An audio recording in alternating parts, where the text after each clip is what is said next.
Hello, our next guest is going to be so exciting. She's a very interesting combination of a lot of interesting things out into the branches of what we do as speech pathologists. She is an SLP who specializes in geriatric cognition and gender affirming voice therapy. That's something I do as well. She's worked in skilled nursing facilities for the first 6 years of her career before making the move to academia. She continues to work in SNFs and as a PR and SLP because she just loves the setting so much. Sounds a lot like me. Hello and welcome to the Missing Link for the SLPs podcast. I am so glad you are here. Today's episode is part of the Medical SLP series where we talk to some amazing speech paths who work in a variety of medical settings, all the way from intensive care through to home care and everything else in between and beyond.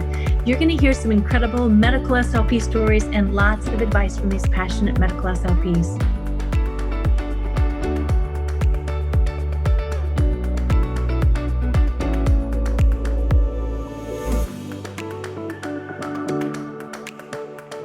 Welcome to this episode of the Missing Link for SLPs. I am here with Tresha Kay, and we have already started laughing and connecting, so we are glad you're here and listening to this episode with us today. Welcome, Tresha. It's an audio podcast. She's here smiling and shrugging her shoulders. She's excited to be here, right? Yes, I am so excited to talk about SNFs and how great they are. Excellent. Tell us first, I love to ask how you got started as a speech pathologist, because there are times in all of our careers where like, what am I doing? Why did I choose this field? And if we can go back to the passion, the joy, the dreams we had when we started, it just helps us keep honed in on our journey forward. So would you share with us why you started the journey of being a speech pathologist? It was kind of an accident. I was actually a music ed major, and I, like the intro courses for music ed, you learned how to justify your program. Like they taught their students right off the bat how that you're probably going to be laid off at some point, or the program that you're in charge of will be cut from the school funding, so like, that was really disheartening. So I did some soul searching and thought about what brought me to music education, which was I really liked the one-on-one lessons I was teaching. I really liked seeing growth in somebody. I liked being the person who could help facilitate that growth. And I really like using my ears and my, I like being able to use my senses, to guide someone down a path. And so I looked through my university's course catalog. I fell on speech language pathology, and I've never turned back. I was hooked in my intro course.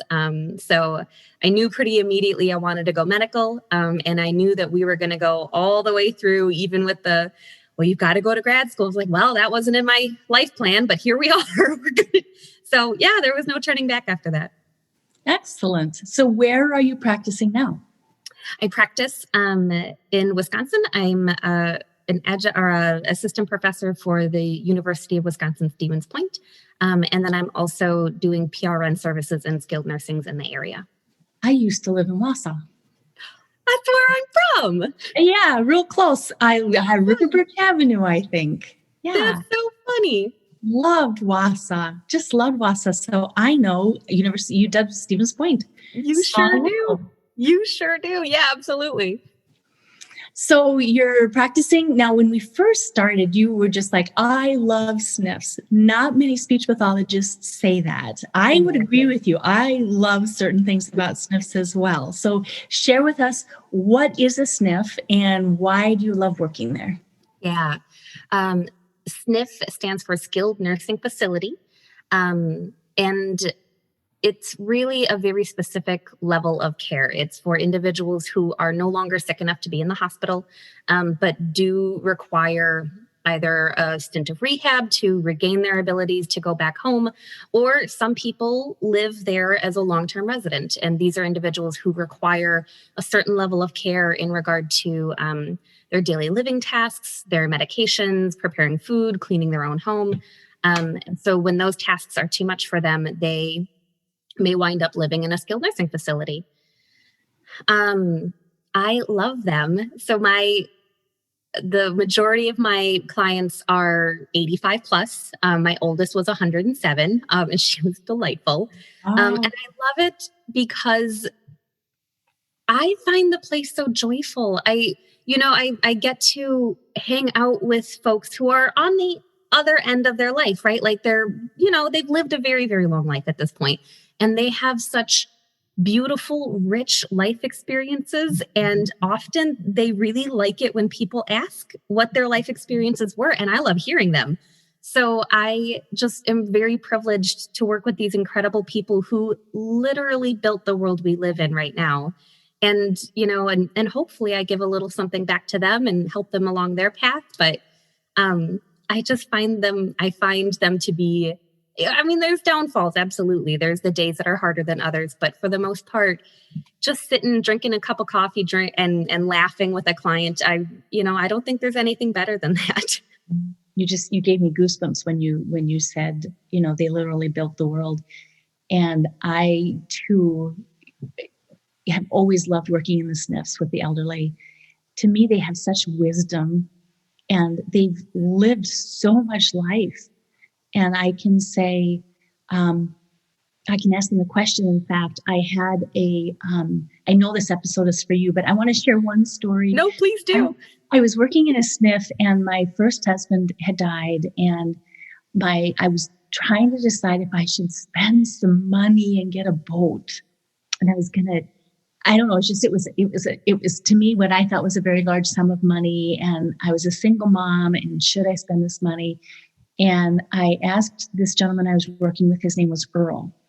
I said, Earl, what do you think? Should I get the boat? He's like, Maddie, get the GD boat. You will never, ever regret spending the time with your kids. And it just gives me goosebumps today. So I bought the boat and we named it Earl. And I had more fun with my children. And my children are grown now. Mm-hmm. And I can't go back and get that time back with them. But right. I love the wisdom that and the stories that some of these older people will share and tell. Just rich. They're incredible. It's, I really, privileged is absolutely the word. I feel privileged to hear their stories and know them as, I think the other thing is, with the geriatric population, society views them as old and slow and tired and, like they've lost their shine. And their families, see them as that's mom, that's grandma, that's, great Auntie Gertie. I think older folks lose their identity a little bit as they age just because of the society that we live in. And so to hopefully give someone the opportunity to shine up again and relive some of the good old days of, they tell all kinds of stories from raising their babies up to, a job that they were passionate about. Or just, when they used to tear it up on the town with their girlfriends, I'll listen to all the stories. I love them so much. And you're right. You do. I learn so much about how to navigate my life path from speaking with these individuals. And they sometimes recenter us. I know I had one gentleman who we were doing aphasia therapy, language therapy. And I said, bring something from your room that you want to talk about. And now and I know that these are people that are at the end of their lives, no big homes anymore, no fancy cars, nothing like that. Some of their most prized possessions are their pictures that they have of their families. Yeah. And so he brought with him his wedding album. Oh, that makes me want to cry. That was one of his most prized possessions, was his bride. Oh. And I'm excited to talk to you today because it's just reminds me of why we do what we do. Yeah. So Yeah. anybody out there listening to this podcast, there's so many areas you can go in speech pathology. If you are in an area that you don't like, change. Go find an Yeah. area you love. There's so many different environments that you can work in, and you don't have to be miserable in the one you're in. Maybe you're not meant for that. Just look around, and we're so fortunate. We work from birth to death. We work in just about every environment I can think of. Try something new. And I mean, what's the worst that happens? You don't like that one too. You can try another one. It's totally fine. True. I've had Fresh SLP offers coaching, and I have had speech pathologists who, by the time they set up their coaching time with me and we connect, they're crying on Zoom. Oh. And it has been so fun, empowering. It's not me doing it, it's them. And to see where they start and where they end up is just really neat, which is why I do that story at the beginning. Yeah. Because who are you and why are you doing what you do? So would you walk us through a typical day at your SNF? Yeah, sure.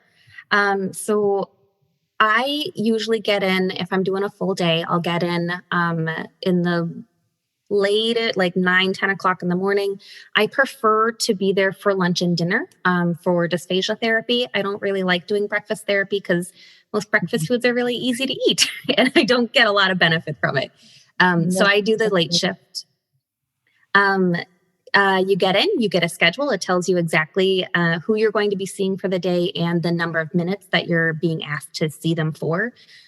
Billing has recently changed in the last year or so, so the minutes don't matter quite as much as they used to, but it's still you're being assigned a certain number of minutes.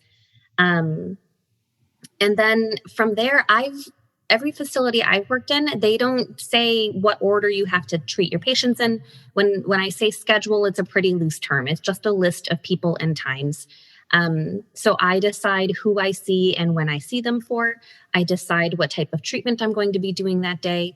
There might be a lot of running around setting up meal trials. So I'm running to the kitchen and asking for whatever textures for somebody, or I might just bring snacks with me and do a snack in the room.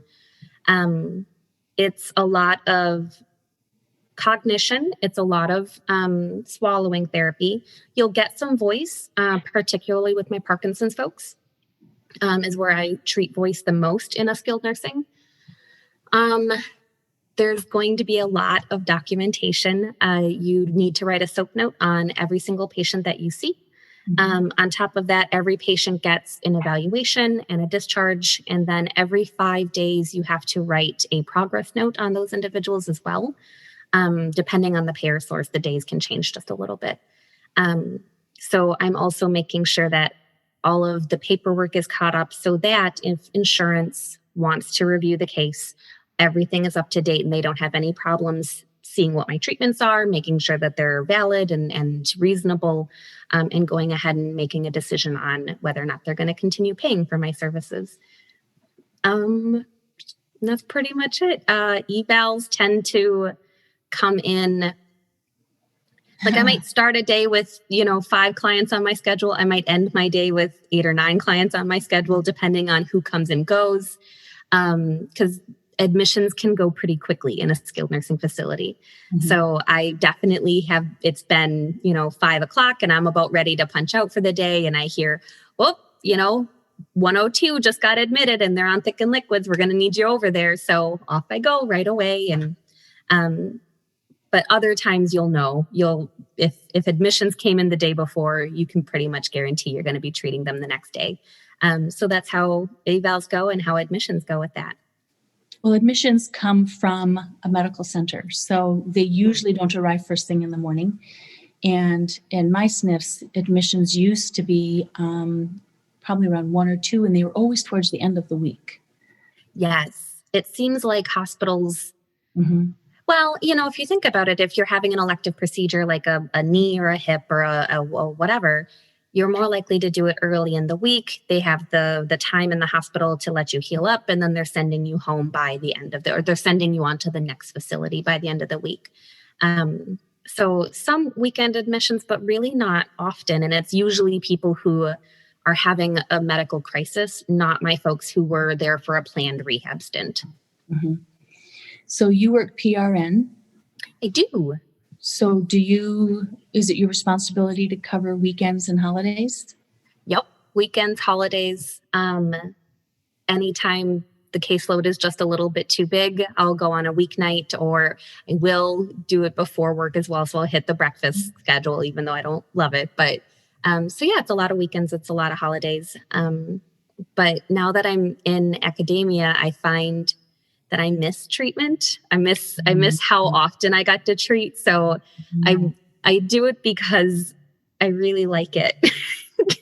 I'm the same way. I'm on campus 4 days a week, 10-hour days, and available to students on Fridays, but I carry clinic hours at my clinic for my voice work and my swallowing work and all that. I love it. Yeah. It's great watching my students. I really love, watching them develop their clinical skills. And I really love those moments in therapy when their client gets it, they get it, like everyone has an aha moment, and that's terrific. But it's not quite the same as being in the room doing the therapy. I get my fix, I call it. Right. I totally understand that. Yeah. You mentioned you work with cognition. For those who don't know what that is, can you explain? Absolutely. So cognition, anything that your brain does, basically. So memory, executive function, sequencing. I'm going to run out of why. Oh, geez, here's my cognition.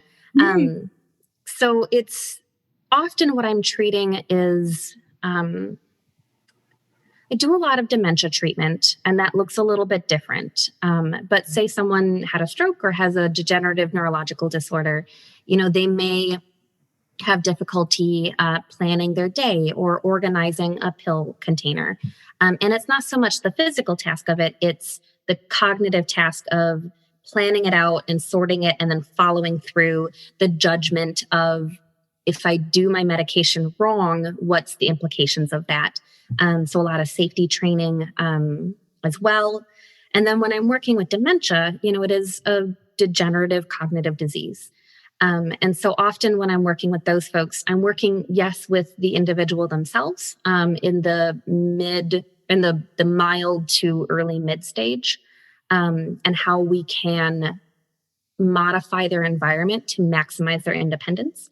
And then when we move more towards the mod to late stages, it's really me working with the caregivers and giving education about how they can change their communication practices with the individual to elicit a more meaningful conversation, or a conversation that results in a message being, so it could be as simple as someone is in pain and they're having behaviors.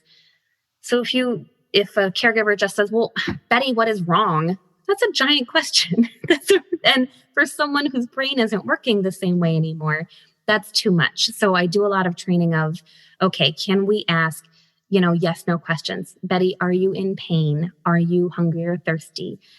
Or can you give a binary choice? Betty, I'm willing to bet you're thirsty. Would you like some water or some juice? Rather than just, what's wrong? So it's a lot of communication training with my caregivers, and how to, often caregivers will say just, well, go get dressed. And that's a really, really big, complicated task, so instead of saying, go get dressed, how to help their loved one, okay, well, let's find a shirt.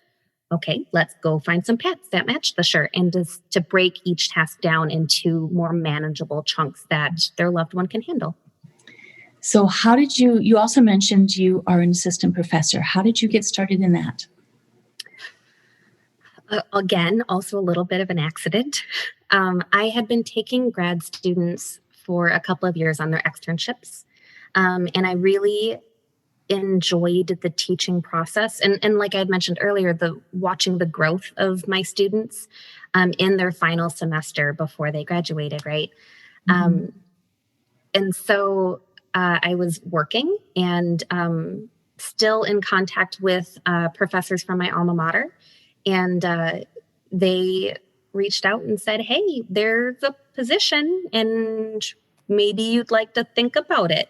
And I thought about it, and I said, "Well, sure, I'll try something new. Let's see what the teaching world is like." So here I am. I'm just finishing up my third year now. Excellent. I do a lot of clinical practice. It's a lot of clinical supervision, but I also teach the voice class and the intro class. So dip my toes into the classroom teaching world, and that's fun too. I probably annoy my students, but they learn, so they're learning this stuff. So I can't be that annoying. That is how I got started. I was supervising a grad student, and the university clinical director said, "Hey, how's it going?" And I said, "Good. Their voice skills could use a little bit more work." And she said, "Well, actually, we've got a position open for a voice instructor. Would you like to come?" And I applied. And that's how I've done voice for years. But yeah, isn't that funny? That's so funny. But I'm finishing my second year teaching, starting my third year. Now that I'm in it, I'll be here for a while. I very much like it. But like I said, I need my fix for treatment. Yeah. So I find if I don't PRN, if I don't get out to my skilled nursings, I start interrupting my student sessions more and more often. Right. I hope to stay teaching for a while too, and then do my voice on the side. Yeah. You also do voice. You do gender affirming voice. So tell us about that. Yeah.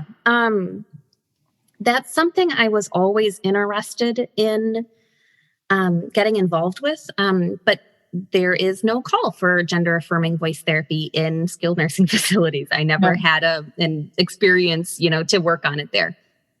So when That does not mean that there are not gender diverse residents in long-term care facilities, though. Yes, absolutely. There's absolutely gender diverse people in every setting. It's just, there's bigger fish to fry if you're in a skilled nursing facility. So when I wound up on campus and, was the voice person there, I thought, well, this is a really good time for me to start these skills and start training myself in these skills and then accepting clients. So I've just been on this journey of educating myself as much as possible. So I've been doing gender affirming voice therapy for 3 years now. A lot of referrals from my campus, but also a lot of community members as well. And it's challenging. But everyone, there is no cookie cutter, right? And that's true for all of our therapy. But what I find with gender affirming voice therapy is, I'm helping that person find what their voice is supposed to be. And there is no roadmap for that. So it's a lot of, let's try this, let's try that. Let's put it on like we're trying on clothes. Let's put on a different aspect of our voice and see how that feels, see if that resonates. And if not, we'll toss it out the window. But if it feels good, we'll start practicing and we'll start using that. So it's been a little bit of a wild ride, but it's super, super. I just feel very fulfilled when I'm doing that work. I'm, again, privileged to be working with these really amazing individuals and have a very small role in their process. And anything I can do to make that process a little bit easier, I'm more than happy to do. So, it's been pretty great. What have been some challenges in the SNF that you've faced? That's a really good question. It's the business. It's the business side of skilled nursings. They have to make money because they're a private business. I've always worked in private. I've never worked for a publicly owned or a county or a state facility. So they're, at the end of the day, they're a business. The rehab company puts productivity standards on you, which seem to get higher and higher every year. And you're asked to perhaps pick up clients that aren't the most appropriate to pick up, again, because it's money. So there's a lot of balancing what I feel I can ethically do and what I know the company wants me to be doing. So sometimes I can say, well, all right, I don't love it, but I don't think it's crossing an ethical boundary. I just, don't love that you're asking me to do this. And I'm willing to try it out for a week or two. And then there's other times where I think, no, that's not at all ethical. And I'm just not willing to do that. So if that's a problem, you're going to have to find a different speech therapist. So it's really on a case by case basis, but I think that's the hardest part for me. Is the business aspect of it. I think the other hard part is, your folks pass away and you get quite attached to them. And it's gotten easier for me throughout the years, but I still, it's hard to say goodbye to a friend. And you have to do that in a skilled nursing facility. So that can be hard sometimes too. Do you have a story of a resident that you've worked with that you would like to share with us that really made an impact on your life? Oh, there's so many of them that made an impact on my life. Any funny stories or touching stories? I had a gal. Oh man, this would have been my first year when I was fresh and, scared of my own shadow, very always questioning myself and my decisions and, still in my CF. And I had this woman, Ellie, her name was Ellie, blind and in a wheelchair. And I can't remember, I think we were doing swallow therapy. But she's 95, some very, very old, for lack of a better word. And she was just, I think it could have been real easy to say, oh, I never see her family and she's blind and she's in a wheelchair and how awful her life is. And that woman was so happy all the time. Like you could hear her laughing down the hall. She was crass. She would tell dirty jokes. She, was just this very bigger than life personality. And I really learned a lot about just not taking yourself too seriously. I'd walk in, she'd go, oh, here you are again. What have you got? Ellie, will you please just be nice? Like, let's just have a nice time. Okay. I'm here to help you. But she really is one of the people that, because when I took the job at the skilled nursing, the very first gig out of school, I wasn't sure what to expect. I had a lot of trepidation going into that environment. And, I had some of the stereotypes in my head I talked about earlier of, oh, it's got to be depressing and weird. And, and she really showed me that it is not at all. You can be very joyful, even if you're old and blind and in a wheelchair. How do you build rapport with somebody who there's such a generational gap and everything else going on in that setting? Any words of advice for building rapport? Oh man, because I've walked into rooms and they'll say, you can leave. Like I've been told to turn around and walk out immediately. I think if you really come from a genuine place, and you don't show up as the expert who knows everything. And, I've been at this for 10 years now, and I still find I am more wrong than I am right. And I'm perfectly happy to admit that to my patients. Every time I think I know someone proves me wrong about it. I think if you just come in with a genuine, I'm here, I have some skills. I'd really love to see if my skills will benefit you. And if that's a workable situation for you, then great, let's go ahead and do a little bit of work together. And if now is not the right time for you, or if you're not interested in this stuff, then just let me know. And you know how to find me if you need me. So I really find coming in with that type of an attitude that seems to work best at least for me. Last question. Any words of advice for the new speech pathologist who's just starting his or her clinical fellowship and, like you said, had all these questions and were scared of your own shadow? Yeah. What would you say to yourself back then? You're smarter than you think you are, for sure. You know your stuff. It might take you a little bit longer to process through all of it and come to the conclusion that a seasoned SLP might come to a little bit faster, but you have the knowledge in your brain. They wouldn't have given you a diploma if you didn't. So have faith in yourself. Keep your textbooks close, and refer back. Don't be afraid to say, I don't know the answer to that, but I will go find out and I will let you know. And whatever you need to do if you need to listen to a certain song in your car in the morning to, pump you up, or if you need to do your power stance of, I can do this, your positive affirmations, whatever you need to do to put yourself in a good space to be with your clients for the day, I really, really recommend doing that. And just know you got this. You're going to be fine. It's going to be fine. I'm going to ask you one more question because I think you're going to give me a great answer on this. Good. Are there any words of advice that you would give that somebody else might not agree with? Someone might not agree with. Ooh. Yes, but I'm afraid to be recorded. Just swallow therapy, y'all. Just chill out. Say that again. Chill out with the swallow therapy. I tend to, when I started, I was hyper vigilant and any little cough, you thicken liquids immediately and, very aggressive with oral care. And all of these are good things.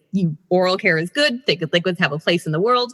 I think new clinicians that is the part that is the scariest because we're told, if you do it wrong, your patient might die.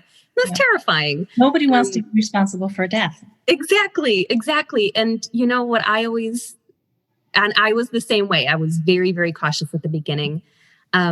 So I think someone might disagree with me that we should not throw caution to the wind, and I'm not recommending that, but I'm recommending chill out a little bit and maybe don't let thickened liquids be your very first instinct. Maybe find some other methods or work with your client on, okay, here's why I'm not happy with your cough or your throat clear. What can we do about that? Mental to support. Yes.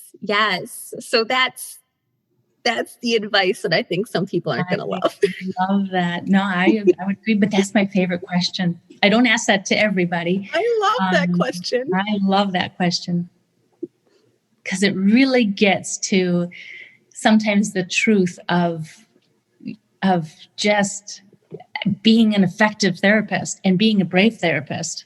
Yeah. So sometimes we do things that aren't quite on the books. And we're in such an evidence-based profession, which by all means, all the evidence, but sometimes there are things that evidence hasn't covered yet. And, give it a shot. I once had a guy, his wife, he'd had a massive stroke, had to relearn everything.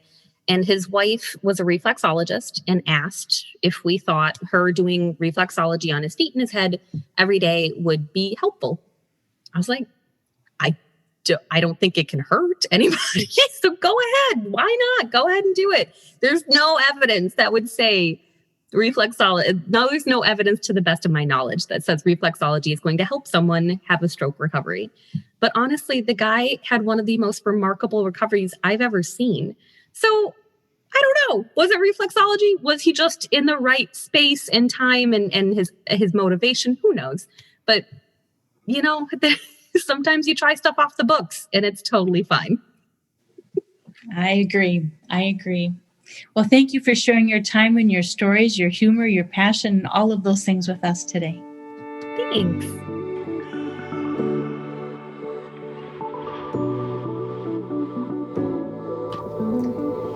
I hope today's conversation has created some aha moments for you and motivated you to become a better SLP, continuing to connect some of those missing links between what you know and how to use that knowledge. Thank you for downloading the Missing Link for SLP's podcast. And if you enjoyed the show, I'd love you to subscribe, rate it, and leave a short review. Also, please share an episode with a friend. Together we can raise awareness and help more SLPs find and connect those missing links and get the information needed to help them feel confident in their patient care every step of the way. Follow me on Instagram and join the Fresh SLP community on Facebook. Show notes are always available, so come learn more at freshslp.com. Let's make those connections. You got this.